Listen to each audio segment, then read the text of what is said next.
Kasih karunia dan damai sejahtera Allah Bapa kita dan anaknya Tuhan Yesus Kristus menyertai saudara. Amin. Shalom saudaraku yang terkasih, di dalam nama Tuhan Yesus Kristus senang bisa menyapa saudara di tempat saudara berada hari ini, dalam dimensi yang berbeda tetapi dalam dunia yang sama. Sebagai insan yang diciptakan untuk Tuhan, sebelum melakukan rangkaian aktivitas kita pada hari ini, marilah kita mengawalinya dengan memuliakan Tuhan lewat pujian kita dan mendengarkan firman Tuhan.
Selamat pagi.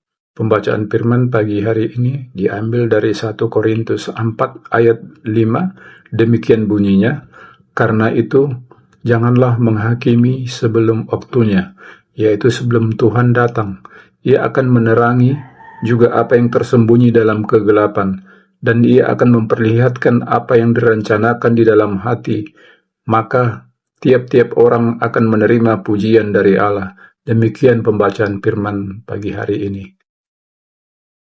Saudaraku yang terkasih di dalam nama Tuhan Yesus Kristus, judul perikop kita hari ini adalah Tuhan adalah satu-satunya hakim.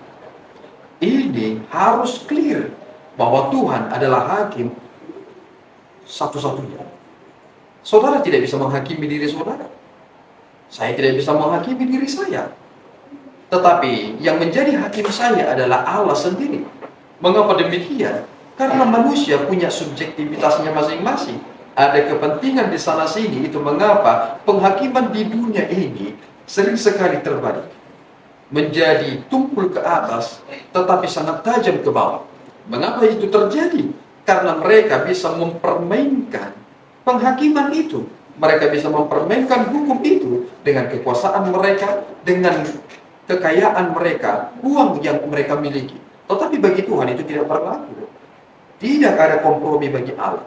Mengapa Paulus sampai menyampaikan itu kepada jemaat di Korintus? Karena ternyata banyak orang yang ingin saling menghakimi. Dan apakah saudara termasuk menjadi orang yang menghakimi? Apa maksud ketika seseorang menghakimi?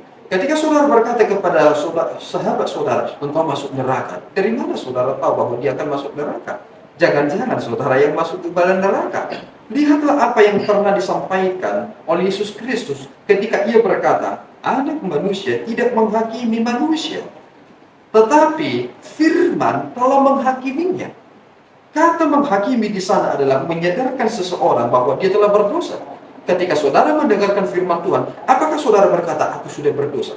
Itu adalah kesadaran bahwa sebenarnya saudara dituntut untuk kembali ke jalan yang benar ketika saudara berkata, aku sudah berdosa. Apakah pendeta itu menghakimi saudara ketika mereka berkata benar? Tidak. Mereka menyampaikan firman Tuhan dan kemudian saudara merespon karena saudara tahu. Dan itulah yang disampaikan oleh teks ini. Karena itu janganlah menghakimi sebelum waktunya, yaitu sebelum Tuhan datang. Ia akan menerangi apa yang tersembunyi dalam kegelapan, dan Ia akan memperlihatkan apa yang direncanakan di dalam hati.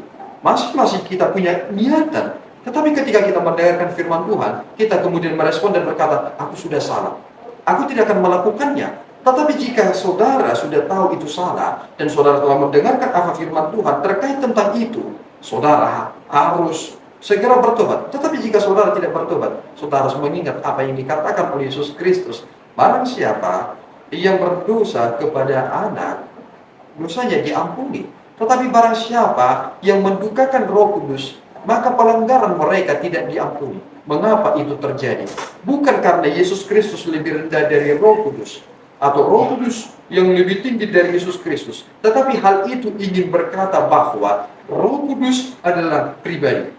Bahwa pribadilah yang akan sangat sakit hatinya ketika ditegur tidak mengindahkan. Jika seseorang itu sudah tahu salah, ditegur tetapi dia masih melakukannya, bukankah ia akan hidup dalam kekerasan hatinya? Dan jika seseorang itu sudah keras hatinya, hal apakah yang ia akan mau dengarkan? Ia sudah menolak kebenaran, dan ia akan hidup dengan keinginan hatinya sendiri. Saudaraku, mari hidup dengan kasih. Jika kita harus memberikan putusan terkait tentang sesuatu, janganlah saudara melakukan kebencian di sana. Tetapi marilah mempedomani firman Tuhan. Sebab firman Tuhanlah yang berkata demikian. Itu mengapa kita harus melakukan hal yang demikian. Bukan karena pribadi sendiri, bukan karena keinginan sendiri, tetapi karena Tuhan menginginkan seseorang itu kembali. Itu mengapa kita harus melakukannya. Tuhan Yesus memberkati kita berdua. Ya Tuhan, kami bersyukur atas berkat-Mu. Engkau menolong kami, menuntun kami, supaya tidak mempergunakan subjektivitas kami yang penuh dengan dosa ini menghakimi orang lain. Kami adalah orang-orang yang berdosa, dan kami akan menerima penghakiman dari-Mu kelak. Tolong kami Bapa, supaya kami menangkap pesan Tuhan, supaya kami bersegera untuk kembali bertobat dari pelanggaran-pelanggaran kami. Kami tidak mau terbuang ke neraka Bapa, tetapi kami ingin hidup berbahagia dengan di Yerusalem yang baru yang Tuhan telah persiapkan. Biarlah kami Tuhan menjadi pemenang, bukan hanya sekedar taat, tetapi kami dapat memenangkan pertarungan hidup ini. Terpuji Engkau ya Bapa, di dalam Yesus kami telah berdoa dan mengucap syukur. Anugerah Tuhan kita Yesus Kristus, kasih setia Allah Bapa kita, dan persekutuan Roh Kudus menyertai saudara.